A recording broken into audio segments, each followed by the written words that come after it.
తెలంగాణ రాష్ట్రంలో రేవంత్ రెడ్డి సర్కారు అధికారంలోకి వచ్చి 18 నెలలు కావస్తా ఉంది. 18 నెలలైనా యాదవ కుర్మ సోదరులను రాష్ట్ర క్యాబినెట్లో తీసుకోపోవడం చాలా విచారకరం అని చెప్పేసి నేను భావిస్తా ఉన్నా. మరి ఇలా రాష్ట్ర క్యాబినెట్లో యాదవ కుర్మ సోదరులకు స్థానం లేదు. అదేవిధంగా కార్పొరేషన్ చైర్మన్ నియామకాలలో యాదవ కుర్మ సోదరులకు స్థానం లేదు. ప్రభుత్వ సలహాదారుల నియామకాలలో యాదవ కుర్మ సోదరులకు స్థానం లేదు.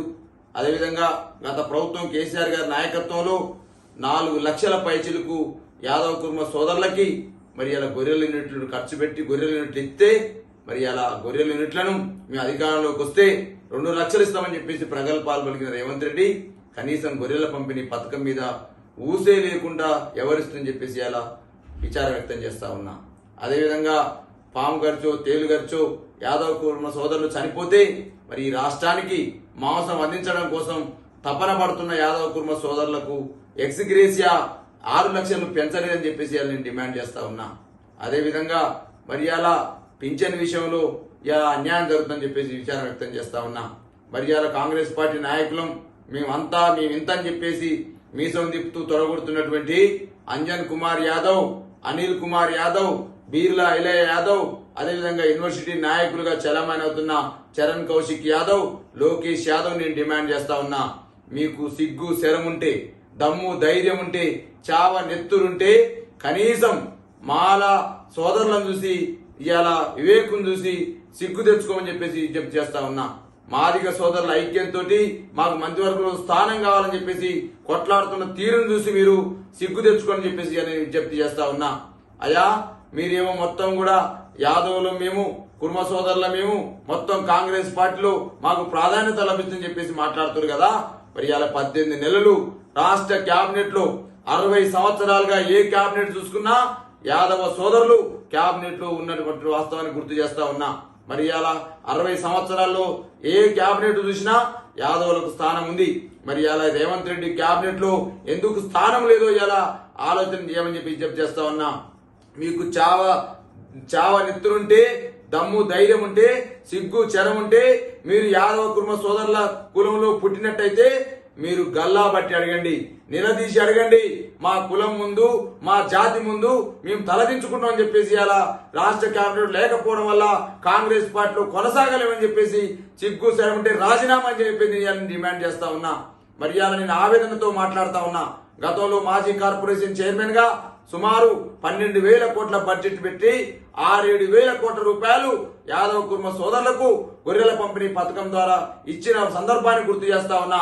అయా రేవంత్ రెడ్డి యాదవుల కుర్మ సోదరుల మీద పగబట్టినామని చెప్పి నేను అడుగుతా ఉన్నా. నేను గతంలో కూడా యాదవ కుర్మ సోదరుల గురించి యాదవ కుర్మ సోదరుల నాయకుల గురించి అవహేళనగా మాట్లాడిన రేవంత్ రెడ్డి నీకేమైనా మా కులం మీద కోపం ఉందని చెప్పి నేను డిమాండ్ చేస్తా ఉన్నా. దేశవ్యాప్తంగా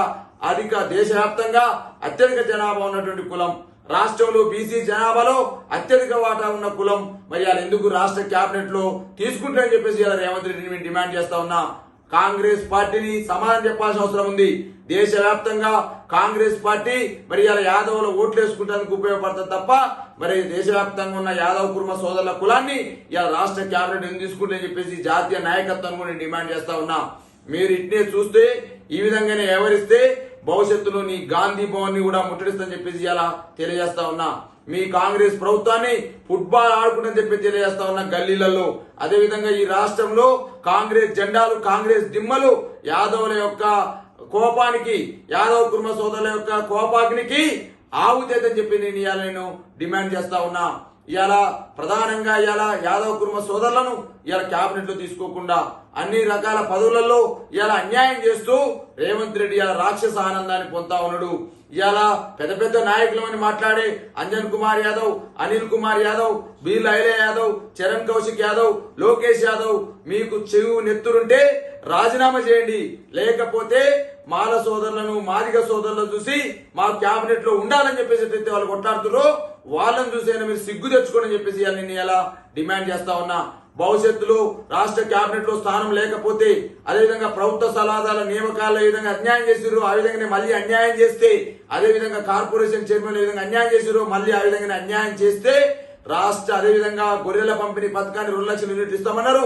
అట్నే ఇవ్వకుండా చూస్తే రాష్ట్ర వ్యాప్తంగా మాజీ కార్పొరేషన్ చైర్మన్ గా దూదిమెట్ల బాలరాజ్ యాదవ్ గా గల్లీ గల్లిన గ్రామ గ్రామాన పల్లె పల్లెన నీ కాంగ్రెస్ పార్టీ అంతు చూస్తుంది కూడా మీ కాంగ్రెస్ పార్టీ గ్రామ పురవీధులలో ఫుట్బాల్ ఆడతాని చెప్పేసి కూడా ఇవాళ రేవంత్ రెడ్డి సర్కార్ ని హెచ్చరిస్తా ఉన్నా మీ డాక్టర్ దూదిమెట్ల బాలరాజ్ యాదవ్ మాజీ కార్పొరేషన్ చైర్మన్.